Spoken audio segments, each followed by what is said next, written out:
Hi, everyone. There we are. Hi, guys. Seth and hey, we're kind of matching-ish in our own ways. Oh. Like sort of like, Okay. Design-wise. And into the Who, I'm Seth. This is James. This is Stars in the House. This is our twice weekly show. Hold on, I'm gonna adjust this light a little bit. Yeah. Jeff Croyder would be that's all right. Warmer. We don't have this light. Literally, I can't even show it. But yeah. Jeff Croyder helps literally spent like an hour and a half with us. And you would think that we would have gotten it right by now. No, we don't have like enough extensions. Anyway, my gosh. All good. Exactly. Anyway, Stars in the House twice a day. I'm James Wesley. This is my husband Seth Rudetsky. Welcome to Stars in the House. 2 p.m. and 8 p.m. That's right. Every day. Yeah, and it goes to you can just watch it for funsies, hopefully. But on top of that, we hope that you donate. We forgot to read donations after. Anyway. Well, I've got some that I can read. Okay, so yeah, we read them, which is really fun, sort of like telethon style. And the money goes to the Actors Fund, which is a misnomer. What is the Actors Fund, James? It is a human services organization that is national, that is for anyone who is a professional in the performing arts. So that could be people on stage, backstage, voice teachers, dance teachers, people that are all over the country, and in film, TV, dance companies, basically anyone in the performing arts. And for needs like paying their rent, paying their health insurance, whatever needs they have. Someone was just emailing me today saying how much. Someone's saying that they helped him pay for his real estate license. Now he's a real estate broker. Yeah. I just got a text from him. Oh wow. You want to read some donations? Yeah, I want to read some donations, and then we'll say what we're up to for the day. Here. So we want to say thank you to. This is just a few. They've been averaging about 300 donations literally a day that have come in because of Stars in the House, which is amazing. So we want to give a few shout outs to Amy from Michigan, who gave $50, Lily from New Jersey, who gave $5, Cecile from Virginia, $50, Jordan from Texas, $15, Brian from Arizona, $25, Kristen from Missouri, $20, Missouri, Karen from Pennsylvania, $10, Jordan from Kentucky, $20, Donna from New York, $50, and Callie from Washington, $25. Thank you very much. Thank you, everyone. And those kind of donations, because they keep coming in, they are adding up to a delicious amount. Tomorrow night will be our 5-week anniversary. That's right. And what are we up to? Over $225,000 raised for the Actors Fund. Yay! And we have to thank all the artists that just keep saying yes. Everyone we asked says yes. This week we have some really fun TV reunions. We have Difficult People tomorrow night. What else do we have? One day at a time. Including our favorite, Norman Lear. Norman Lear is going to be here. He's going to be with us on Tuesday. And then Thursday, Dana Delaney, as promised, when she was here just a week ago with Desperate Housewives, Dana came through. She literally got the entire cast of China Beach, and they're coming on Thursday. And then we're friends with Charlene Tilton, and Cheetah's done our foster care benefits for You Gotta Believe. And Charlene was at our first one and our third one, I think, or fourth one. And Charlene's getting Patrick Duffy and Linda Gray together for Dallas, and that's on Friday. So we have these TV reunions, plus we have these Broadway reunions. And Tuesday is going to be the original cast of Urinetown. And then, of course, this afternoon we have Les Mis. So the point is, we have Broadway, we have TV, we have it all because the Actors Fund covers everything. That's right. In back of us is what Cheetah Rivera called our enviable bookcase when we were sound checking. Well, that's thanks to Julie, because she put that all together for us and insisted Julie. that we move. And into the Who. All right, so normally we have a couple of stars, but this star, her history, I mean, we basically need 5 stars in the house to kind of cover everything. 2 Tony Awards, the Presidential Medal of Freedom, Kennedy Center honor. I mean, we could be here basically for the whole hour just saying all the honors that originated the most amazing roles on Broadway. So please welcome the unbelievably, the actual triple threat of Broadway, the wonderful Miss Cheetah Rivera. Hello. Hi, Cheetah. Hi guys, how are you? So I didn't see your sound check because I was working on your video clip. So what is in back of you? Okay, that's Cheetah painting. Gee, I wonder why. And the one underneath it is the one I'm proudest of. That's me when I went to see Lisa doing the part that I carried her in my tummy. Oh, you were pregnant when you played Anita, and then so when she was born, she knew all the steps. Yeah. Well, she who was it that you saw? She saw one of the boys in the company and said, I know what you said. Who was it? David Winters. Oh, God, love David. And she said, yeah, take it back. I thought I recognized you. You're the guy that they put on top of me when I was in my mother's belly. Oh, in the dock scene. That's exactly right. I actually have a little clip of you. Where is it? Let me see. It is you and actually your daughter Lisa's right next to you doing a sassy little mama. So it's your kind of downstage and she's right next to you. I think this is the clip. Let's see if I'm... And the kids are all around, the kids in the chorus, and they are smiling with the sweetest expressions on their face because they understood Lisa and they understood the whole situation. This is Anita and Anita Jr. I think Tony was there. Here, take a look. Here we go.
That's Richard Montoya. Richard Amaro, dancing with me, and he's just one of my great male dancers that I have with me all the time. Pretty soon they're going to be picking me up. You still have style. That was the 50th anniversary of West Side Story. Do you realize that it is 60 since Bye Bye Birdie? Wow. I am so scared. I am so scared. I'm afraid that right now I'm going to disintegrate right in front of you. Peter Rivera. Dust. Okay, so wait, we have to go back to, so many stories I know, but the public does not know. So I know that you were a ballet dancer in Washington, D.C., and you auditioned for a scholarship. Was it SAB or NYCB? I get them mixed up. No, it was School of American Ballet, New York City Ballet. Oh, so both. Right, SAB, NYCB. So talk about that. How old were you? Well, I was 14 or 15. And Louis Johnson, who just passed away, auditioned with me, and it was in Miss Jones's ballet school in DC. And we auditioned, and we got, an appointment to audition for somebody at SAB.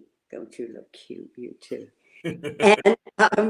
And so we both went, and he went at another time. And I remember Miss Jones saying, because I saw this tall, beautiful, blonde, long-legged New York City ballet dancer. And I went, oh my God, look at her, she's gorgeous. And Miss Jones said, just stay in your lane, stay in your lane. And so I get in, and who's auditioning me but Mr. Balanchine himself. Wow. So it scared the hell out of me. But I got the scholarship, and the rest is a long history. But Gina, where did you get your love for dance? Well, out of necessity, really, because I was a tomboy, and I would jump from the sofa to the chair, across the coffee table, and so eventually fate caught up with me, and I went through the coffee table, and Mother said, "That's it, get her out of here." And so she put me in a ballet school, and I thank my mother for that, who always really wanted to be a dancer herself because she was so graceful. Catherine, her name is. And I'm looking right at her right now. And so that started the whole thing. When you When you were at SAB, did you think you were on the path to be a soloist, or were you going to be in the corps? Well, you don't think soloist. You know, you just don't think that. You think, let me just dance. I just want to do it. And I figured I would maybe get out of the chorus soon, either fired or just let go, because I was such a clown. And I couldn't imagine myself being one of the most beautiful chorus companies and looking like the other girls, because I don't, you know. And so listen, I'm Chita, I'm crazy. I love what I do. And I thought eventually maybe I'd be a principal dancer, but I never thought that, Seth. You know, I just never thought of it. I just wanted to dance. So did you ever do any actual professional ballets in New York, or were you only in the school? I was only in the school. Because you were so young. All right, so Yeah. talk about your transition to becoming a Broadway baby. A Broadway what? It was a shoulder, actually, a Broadway baby. The first audition was Jerome Robbins' Call Me Madam. And I figured it's going to be a ballet. It's stupid anyhow. I mean, I just wanted to dance. That's it. And so I went to the audition, and there are 4 principal dancers. I got one of the 4 principal dancers, and I called my mother and said, "Mom, $250 a week. What am I going to do? And here's the company here. I mean, I wanted to be a ballet dancer." And so Mother said, "I'll come up and we'll check it all out." And so she found out 2 of the actors in the show that were husband and wife, and it was Elaine Stritch. So, I mean, how are you going to lose? And so I just followed what life put in front of me. But You didn't know, you think it was going to ruin your ballet career? Like, were you planning on going back to ballet? no plans. That was the point. I had no plans. I just simply wanted to do it. And life at that time, there were lots of auditions. There were brilliant choreographers, Michael Kidd, Jerome Robbins, just name them, Peter Gennaro. I mean, there were only brilliant choreographers then, which meant that they were exploring their own talents, and composers and lyricists and everything. So I came around at a great time. Yes, I would love to have another 20 years, but I'm almost dust. Stop bringing that up. How old were you when you went on the national tour of Call Me Madam? I was 17. I just got Wow. high school. And so I was 17 years old. And you know, it was an amazing experience. Elaine Stritch was amazing. Ken Smith was amazing. All the dancers were fabulous, and that was sort of like the beginning of my conscious life, you know. And I belong to that family of the theater, and that's what we are. And it's wonderful to know that you still. I mean, last night I heard from a great friend of mine who isn't terribly well right now, Ed Kresley. And the moment he heard my voice, he called me. And he was from way back when. And it was so nice to hear from Ed and to know that I have been Ed's friend for over 50 years. So that's the theater. That's what you do. That's what you do. That's what I love to do. That's what Lisa loves to do. And it's like having another huge family. So it felt, being Call Me Madam felt better than being in the ballet company. It felt more at home being with a theater family than ballet. I have to compare it to, because I hadn't been in a company. Right. I just it was Tuesday, okay, Wednesday is different. Right. And Thursday is different. And I think that's what we have to learn now at this horrible time, that we have to be available for people, just for the people next door. I saw the postman the other day, and I just missed him. I just wanted to open the door and say, thank you, you know. So you make another friend that way, you know, and that's what we naturally have, because we're very, very fortunate to be in a theater. I love that attitude. I want you to tell everybody how Gwen Verdon sort of gave you confidence in when you guys were doing, what's that show? When love comes in and takes you for a spin, ooh la la la, same on your feet. When you're doing Can. Talk about that. Yeah. And Gwen was supposed to be just this principal dancer who was brilliant, but just a principal dancer. And Lilo, with the French chanteuse, was, I think she sang that song, ooh la la. Yeah. Les Magnifiques. And Gwen stole the show. I mean, just pull the rug right out of, you know, underneath everybody. And one night she was kind of like forced to take an extra bow.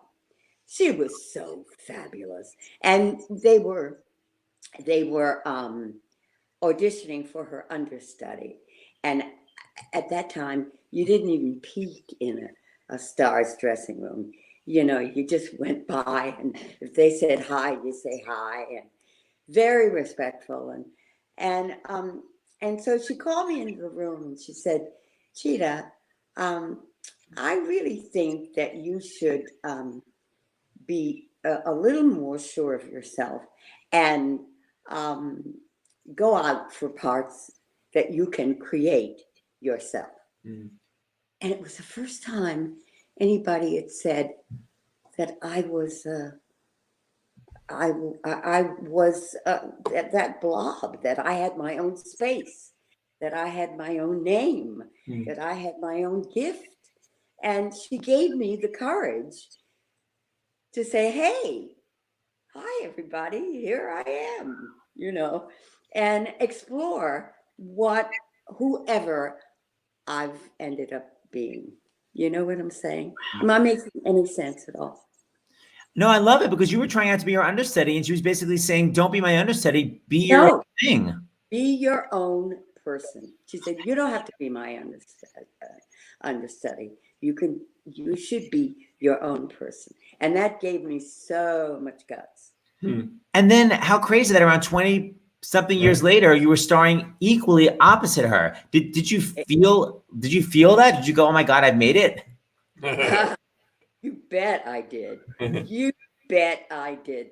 Because she held up her side of the stage, and I damn well had to hold up mine. And I learned so much from her way back.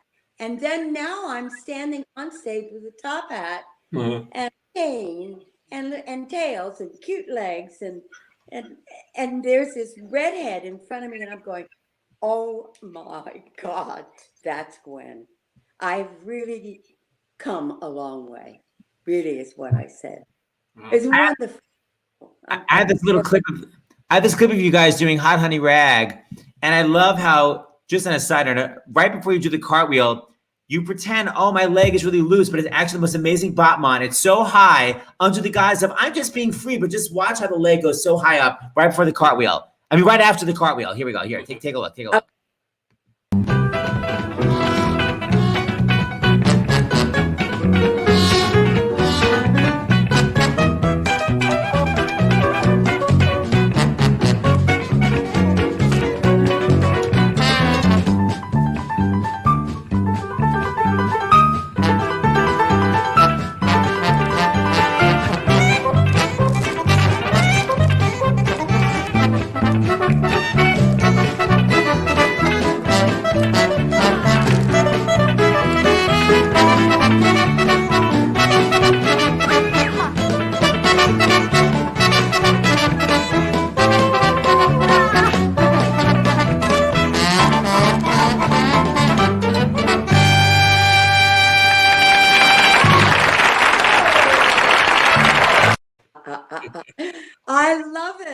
and I love it because I can't hear the music here, and I love that music.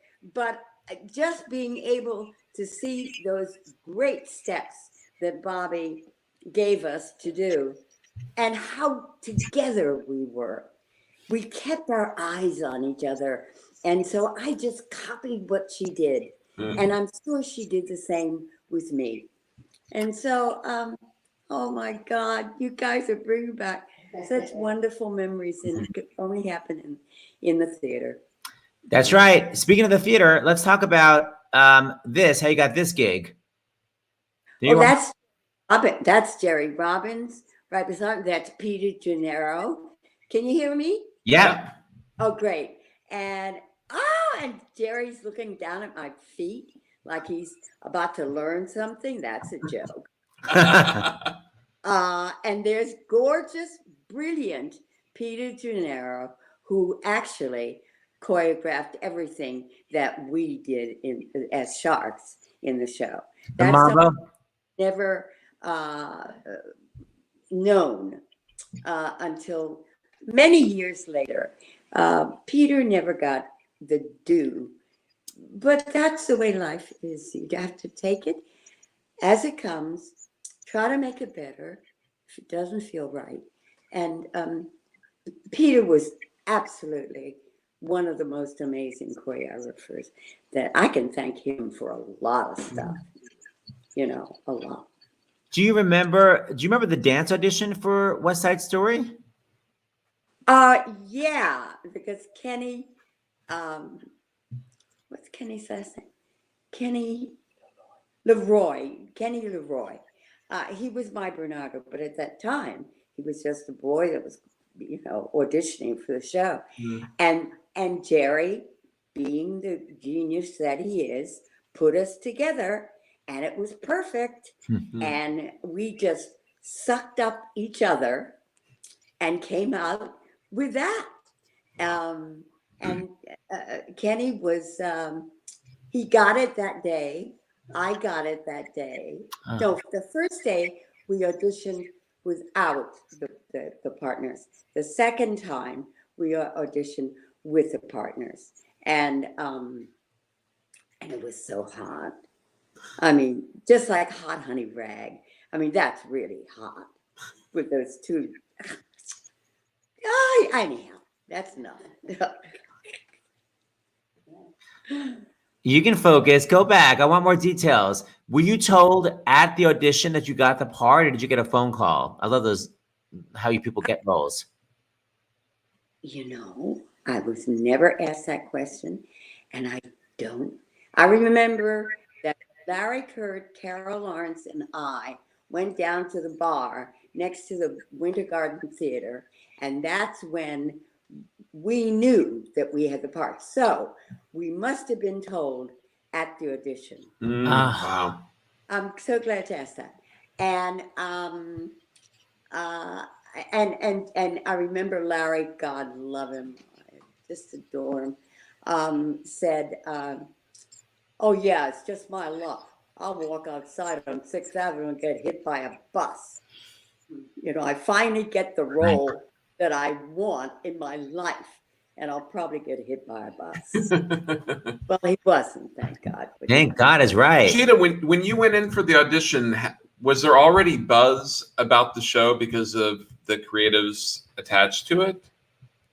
There was something wonderful about just doing what you do in those days.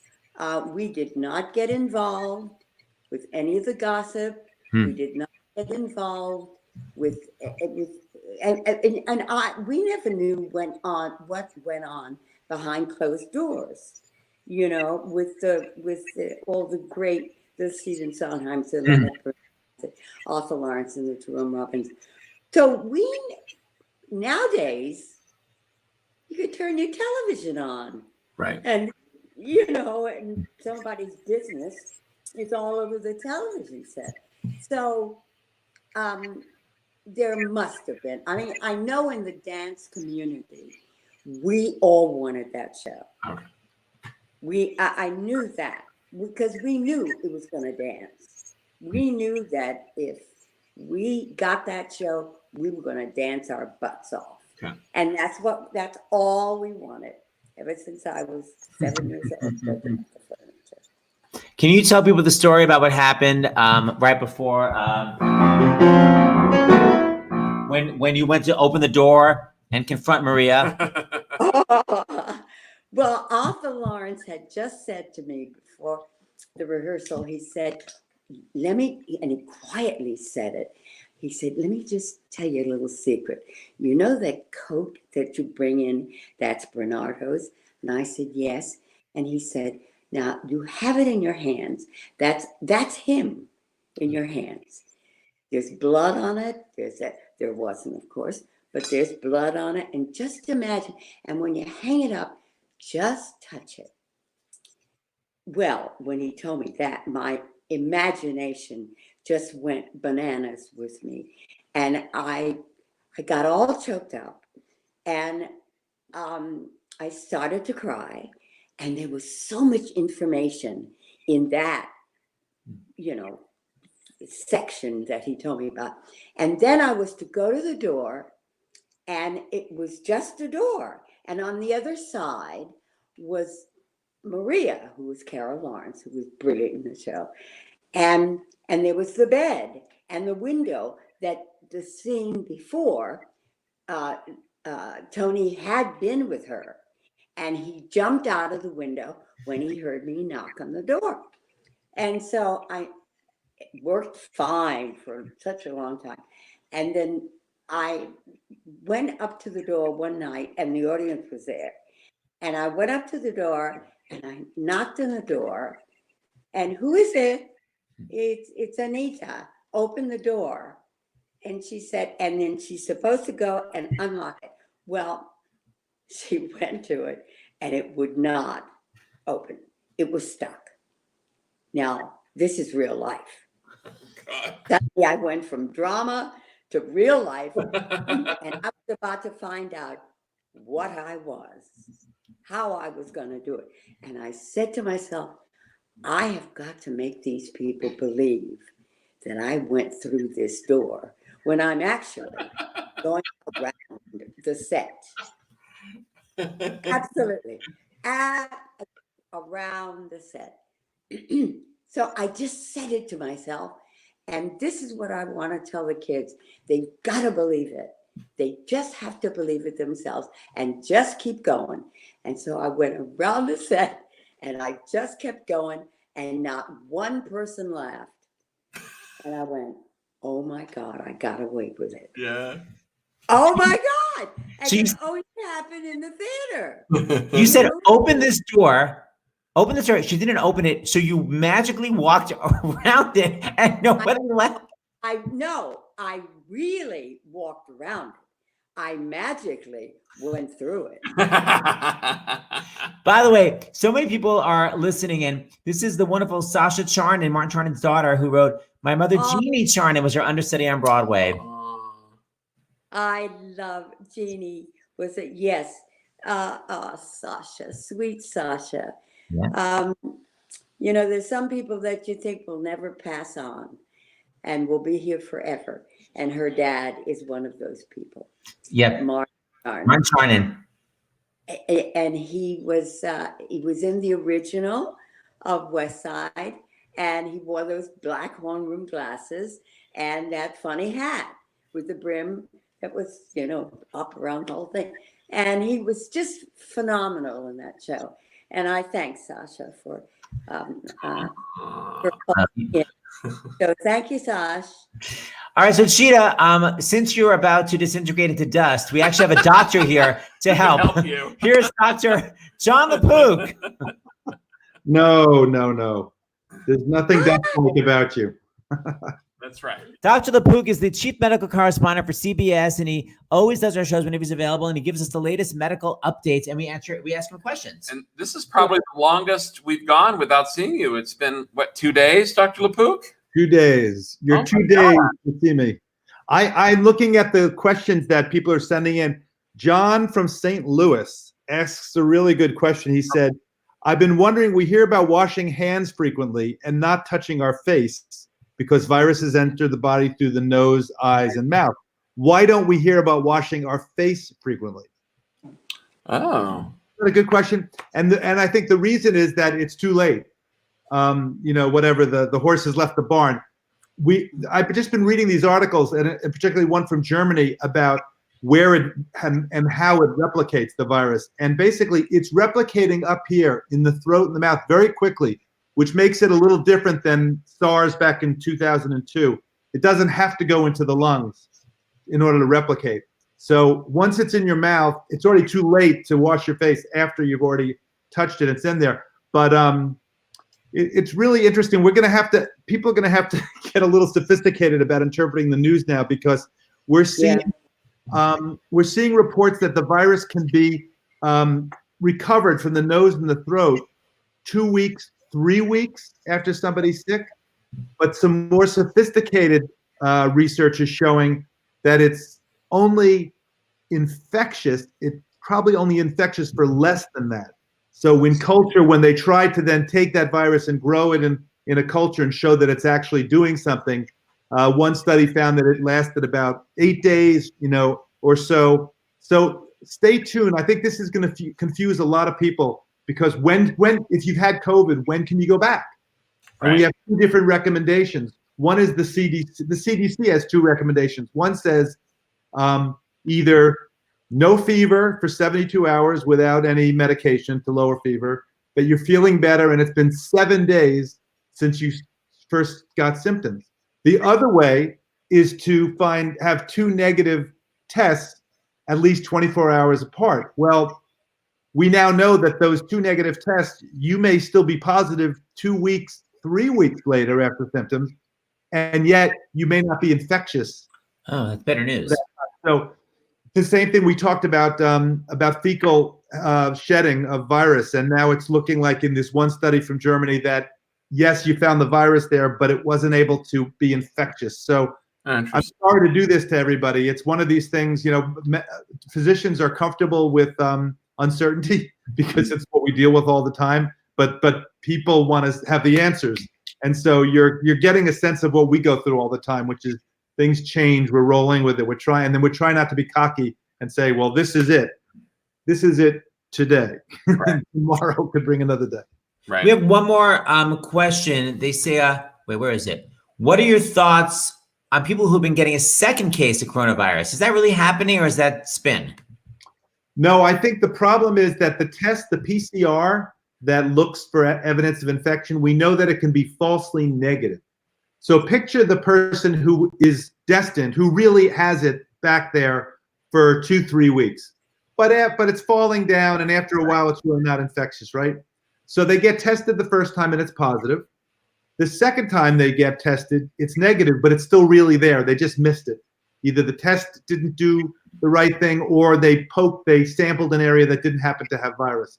And then they do it a third time and it's positive again, because now you hit it and you say, aha, it turned negative, and then they got reinfected. But the alternative explanation is it was there all along, slowly going down. We're not sure about this. Can people have a different variant of it and get reinfected?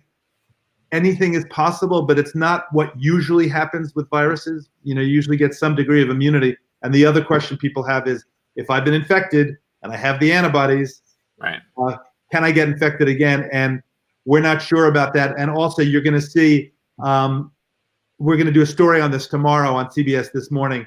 These tests are fraught with all sorts of problems. There are a lot of them that aren't that reliable. It turns out in one of them, if you've had the common cold, which is part of the coronavirus family, but it's not obviously the one that's causing COVID-19, you've had the common cold, it might turn positive. And the last thing you want to do is say, I'm immune. I'm going to go out there in the world and not worry about it. And we're saying, don't do that yet. You really still have to do all those protective things until we figure this out. Even if it's a good test, and even if you have antibodies, are those antibodies protective of you getting infected again? And if so, how protective? Hey, Dr. LaPook, one last question before we go back to Cheetah here. This is, I think, a common one that people, the longer that we're in this, are asking. When is it safe to see my extended family if we're all sequestered for 3 to 4 weeks? Obviously, she means in different households, and that's kind of a common thing. So what do you have to say? You have to go always to the extreme with that. You have to assume that the person you want to see, who's been in a different place, just got infected yesterday, because you don't know what's going on there. Right. If they just got infected yesterday, they could be incubating it and be infected and then start shedding it without having symptoms. That's the tricky thing here that we are all hating, right?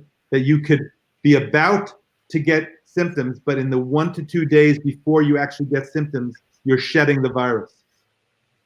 So that's why this antibody test, once it's reliable, is going to be super important to say, not only have we been living separately, but I also have antibodies, or I've gotten the vaccine one of these days, which will ultimately be, we hope, protective. So it's tough to know. Right. Okay. All right. Okay. Yeah. All right. Thank you, Dr. L. Appreciate it. See you tomorrow as See you usual. tomorrow. See, hi, Cheetah. Hi, Doc. Thank you. See you next time. Hasta la próxima. Oh, nice. Very nice. So Cheetah, Dr. LaPook thinks it's very important to keep in touch with your pals and not to socially distance yourself. So since the pals can't come to you physically, we could bring them to you on screen. Virtually. Here is your Valentine himself, Mr. Anthony Crivello. Hi, Cheetah. Hi, Hi, honey. gorgeous. How lovely to Aw. see you. Oh, it's so good. How's everybody? Are they safe? Everybody is safe. Everybody is good. We are hunkered down. We only go out when absolutely necessary, but we're all good. Thank you. And I hope the same for everybody there with you as well. Yeah, Hi, it's the Rosie. same. Hi, Rosie, too. Mhm. Hi, Rosie. And Lisa is here. Oh, Lisa. Hi, Lisa. Hi, honey. Hi. Hi, Lisa. And if people don't know, we're talking about Kiss with the Spider Woman, where Cheetah was the Spider Woman and Anthony was the Kiss. And they both I won. want to say a few things about this lady. Let's hear it. Let's go. People don't realize what an extraordinary privilege it is to work with a lady like this. When I first was cast in Spider-Woman, and obviously I knew all about Cheetah and her reputation, her excellence, and as a performer, etc. But there was a casting director that worked with Hal Prince by the name of John David Wilder. He was also a second assistant stage manager with Evita on Broadway and a few things, and he was helping to do some casting for Kiss. And John David, we did several workshops before we began. Before we began that, John David would always talk about not Cheetah the dancer, not Cheetah the singer, but Cheetah the actress, which is a very key component. Before Cheetah was talking about that whole story with Arthur Lawrence about blood on the coat. That's a perfect example of what I'm talking about the actress taking it those further steps, or the actress having to go around the flat to get into the room and never breaking a beat. That's the actress. And it is the full, you talk about triple threat. This is, you really, Cheetah, are a triple threat. And to be able to be on a stage and just, I would sit in the wings and watch this lady work, or in rehearsal hall and watch her work. It was such, and you're just, what a blessing and a privilege to be able to do that. Oh, Anthony, thank you so much. Good, Cheetah. Wow, I'm glad I woke up this morning. That's what I have to tell the kids, that without listening, without seeing, without feeling, we are nothing. And we've got to feel that way about everything and everybody. We've got to be involved. And suppose I hadn't listened to Arthur. Suppose I hadn't listened to any of the great people that I've been blessed to work with, including you, Anthony. I mean, you were phenomenal in that show. Well, you're very kind.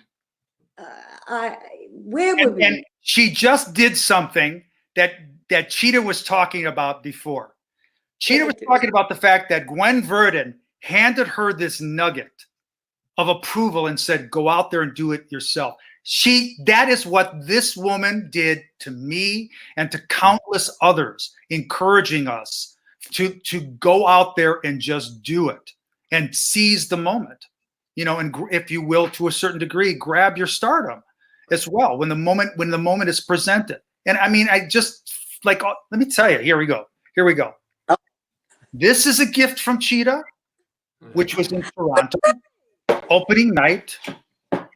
This is a gift from Cheetah, which was opening night. Oh, Broadway.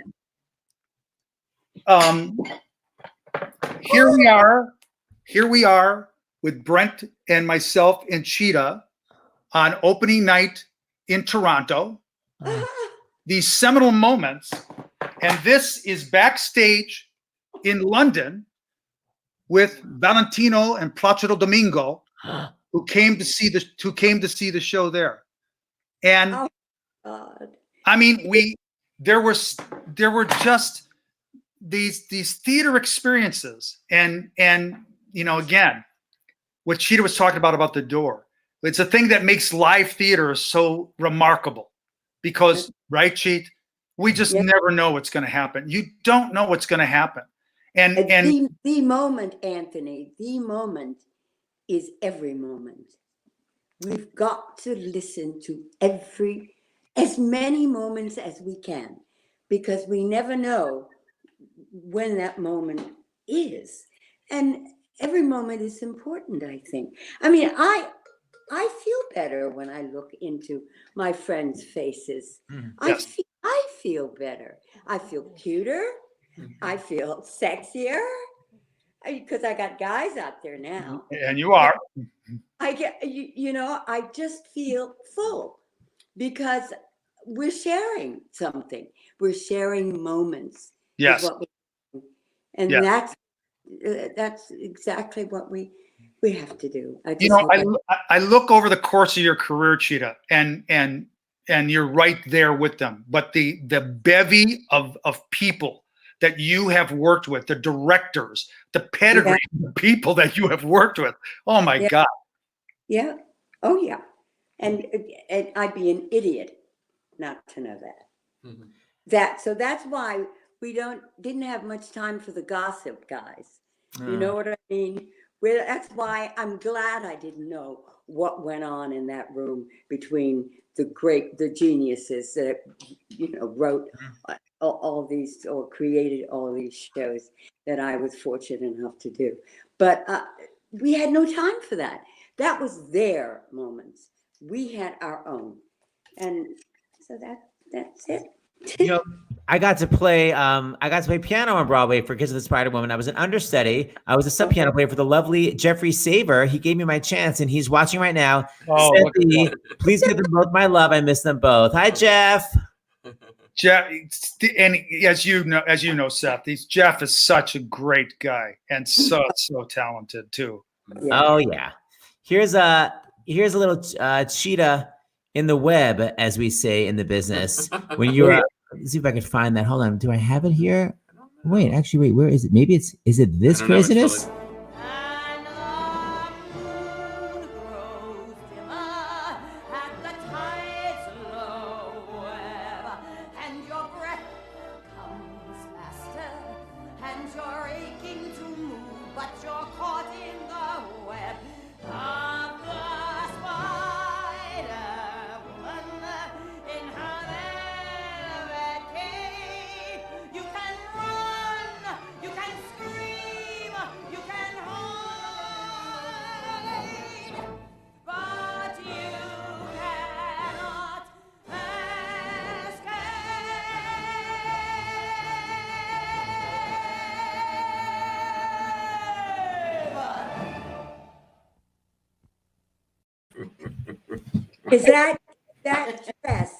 Is that dress fabulous? That's Florence Klotz.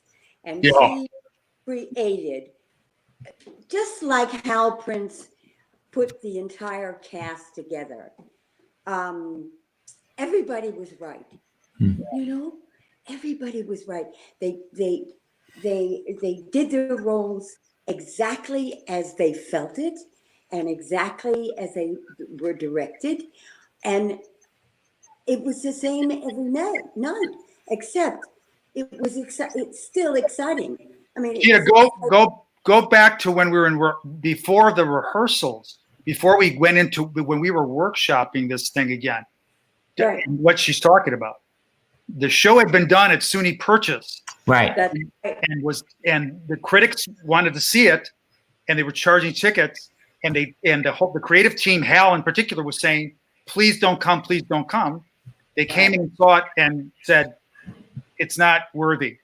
And Garth Drabinsky, our producer then at the time, came in and said, I think there is something here. I want to retool this thing. And I think let's keep on working it, one. And then thank God for Garth Drabinsky. Absolutely. Thank God for all of those people that were put together.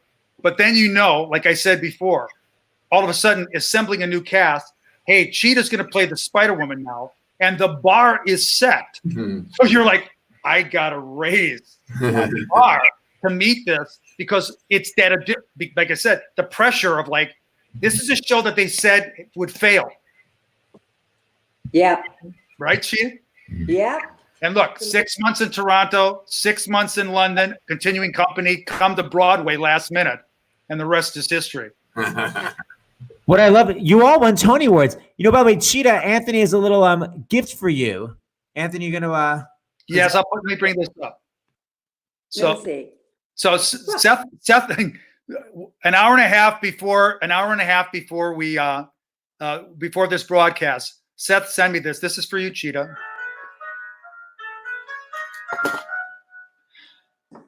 There's a cobblestone street and a little red door, and 3 flights up is Marta.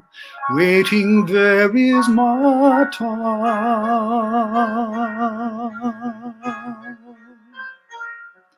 And I still can see us lying together, talking, smoking, lying together. And that thought of being together helps me through.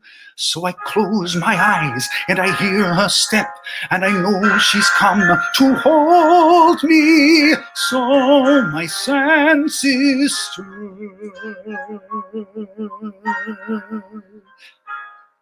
but it's never ever.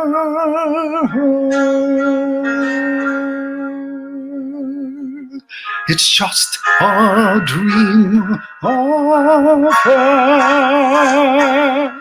So I close my eyes and I hear her step, and I know she's come to hold me. So my senses stir,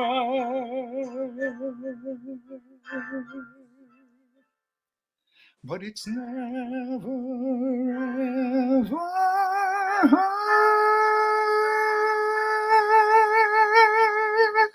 It's just a dream of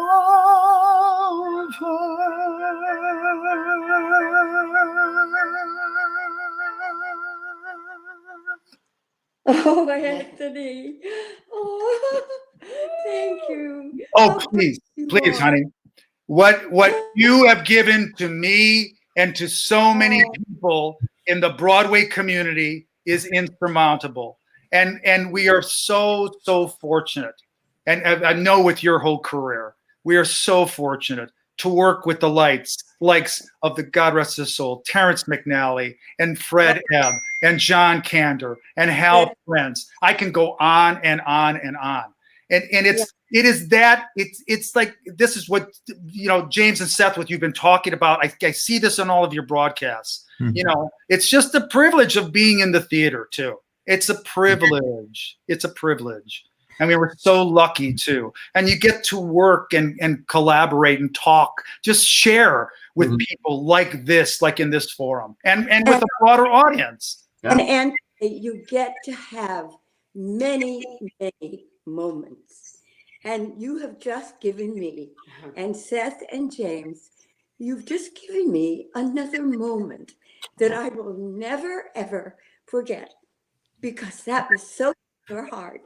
Oh, from my heart, Cheetah. From my heart, always. When you sang, I suddenly was behind you with the cage, and you were on bed, and I can't speak. It's look and look at that. You know, we hear it's an Kiss is a very interesting show from the standpoint that I still get like emails and stuff, and people comment on Facebook and all of that.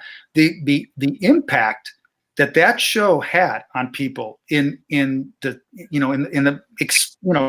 duly explainable, but also the strangest way as well. It was a seminal moment as well. Yeah. I mean, and it just, boy, oh boy, what a high point too. I thought the film was absolutely wonderful because the story was an absolute necessity.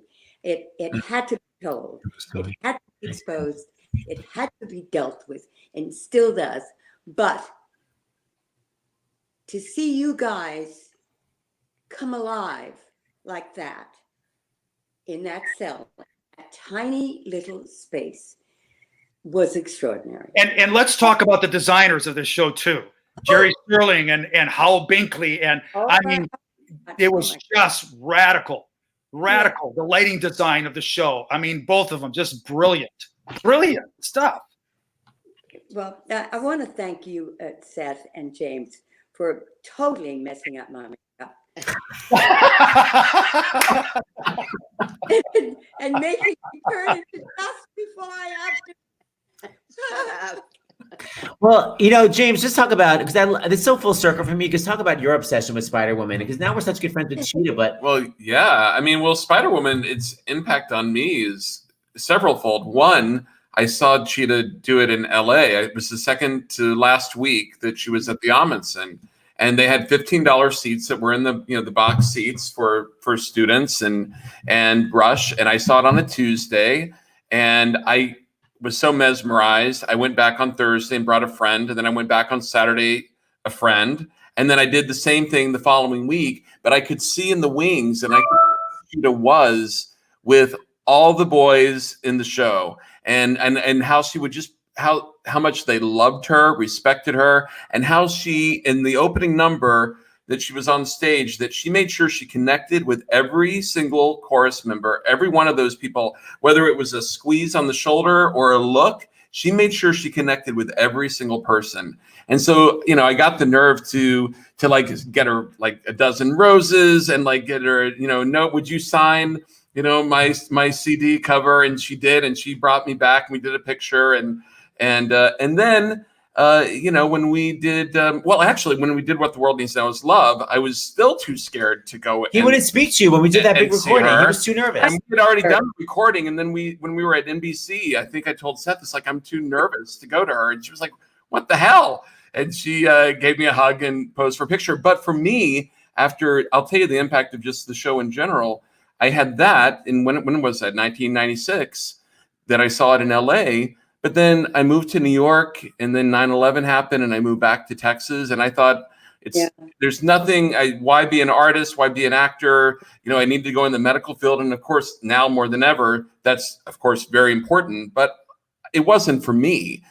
And I saw a production at Uptown Players in Dallas of Kiss of the Spider-Woman, and it was both a great production, but it also brought me back to seeing Cheetah in it. And I thought, of course, my life has to be in the arts. So that's the connection for the show for me. Oh, I love it. Look at the impact that is right there alone. Exactly. It's part of the reason you're sitting where you are right now. 100%. Absolutely.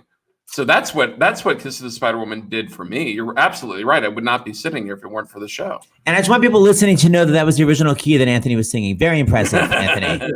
Still got it. Okay, wait. We're sort of coming to the end of the show. I think we're gonna have to have Cheetah back. Yeah, we got to bring you back every 2 weeks. I'm gonna just end with this one moment that I want you to talk about. There's so many clips, Cheetah, that we had. Yeah, that I can't show because we're running out of time. Concert for America, What the World Needs. We're just gonna put them under the show.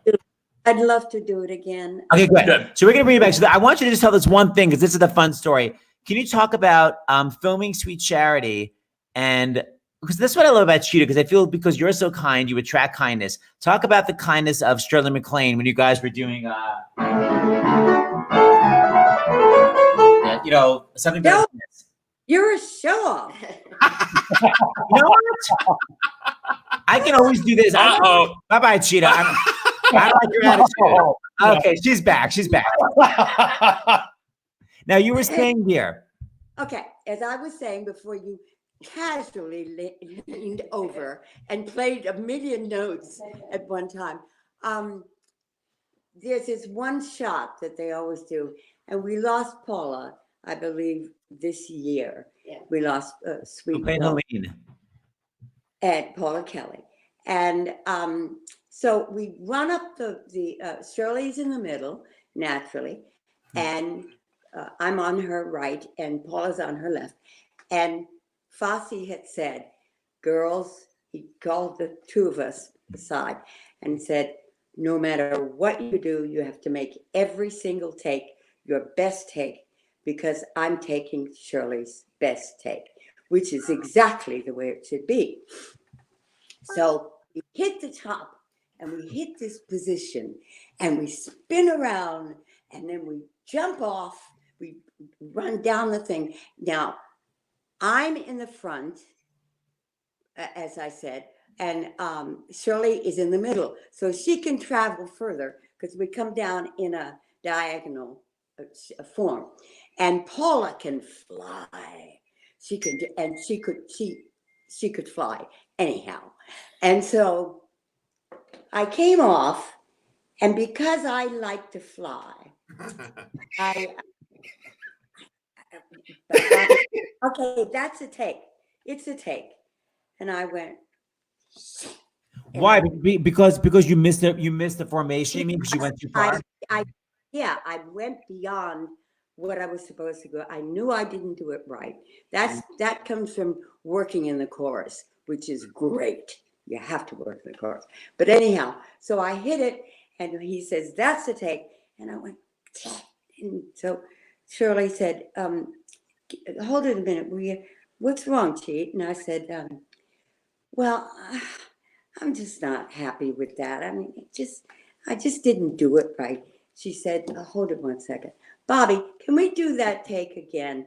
I want to do that take again. And she looked at me, and I looked at her, and we were both two chorus girls again. You know, we were both two fabulous chorus girls that took care of each other. And we did it, and I was right on it this second time. But that was Shirley. That was the way Shirley is. And I loved her. She was great. I just think it's so generous. I want to wrap up with the clip. So this is the moment you're talking about. We can see the leap. Here we go. It's so fabulous.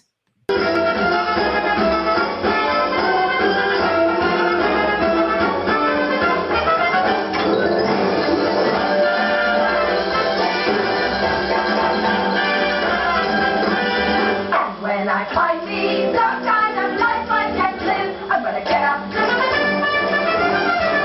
I'm gonna get out. I'm gonna get up, get out.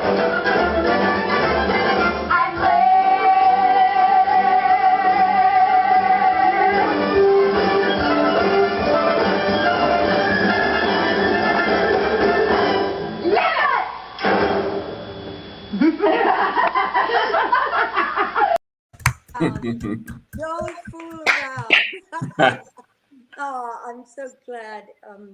You know, I want to say something before you play. Obviously, look at those three professionals. Look at that. Look at that, and how lucky we all are that was captured on film. Right? Yeah. Oh, I want yeah. to say something else. Oh, Cheetah said something, and I don't want it to fly by because it's very important. Cheetah said it's important to be in the chorus. And this is a woman who earned every single stripe she has. And and it's something that little bit that this generation of performers are a little bit lost on. Oh, yeah. There are About coming up the ranks. Right, Chi? Yeah, absolutely. It's so, necessary because as a dancer in the chorus, you can suddenly see everybody on your left, everybody on your right, and you share that stage. And that's what we have to do about our lives. We've got to share, we've got to understand, we've got to take time. And I'm glad you brought that up, Anthony, because it was such an impact. That was when I was Conchita del Rivero. Yeah, that was when I had that big name. But it was an extraordinary time in my life, and I'm glad you recognized it. Thank you. Cheetah, it still is an extraordinary time in your life. That's right, girl. I mean, what you give to, and even this broadcast, Right. what you give to all of us. I mean, it's just, Sure. boy, it's golden. Tony, thank you so much. Keep that voice, keep that Italian thing going. I would try it. So gorgeous. And I can't thank you enough for just caring, and Broadway Cares, and the Actors Fund. Oh, Donate, please. Oh yeah, donate. please. Yeah, that's what we need, because it's actors taking care of actors. That's right. Again, it's human beings taking care of human beings. And that's what we're here for. Right. We're here to give live performances to make everybody feel better or think or whatever. And that's what the theater does. I have so much to say, and I love you guys so much. You've made me feel so good. And anyhow, I'm such a fool. Well, you're going to be back, and there are all these great music directors watching. Billy Stritch says, Viva Cheetah. Oh, yeah.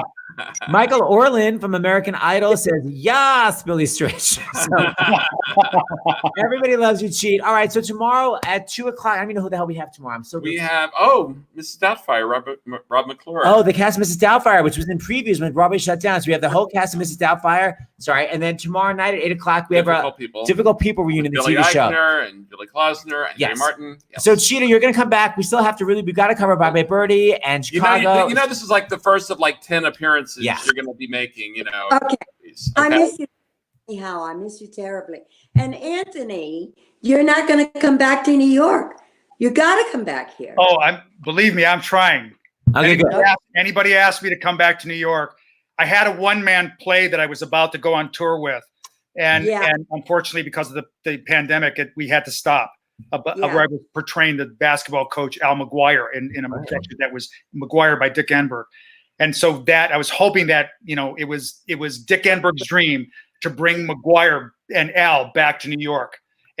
But we're derailed. And I shouldn't say that, we're postponed. But believe me, if there was any other opportunity and somebody's calling, I'm there. I want to be back in New York City. Listen to that vocal placement. All right, it's just a perfect. All right, everybody. Thank you. We'll roll the final credits. Okay, hold on. I got it. Let's see. I'll play. Final credits. And you ready, Seth? Yeah. Okay, go. I'm just a show off. Oh my god. Oh, but sorry, the thing. You just keep going. There you go. I had a segue. That's right.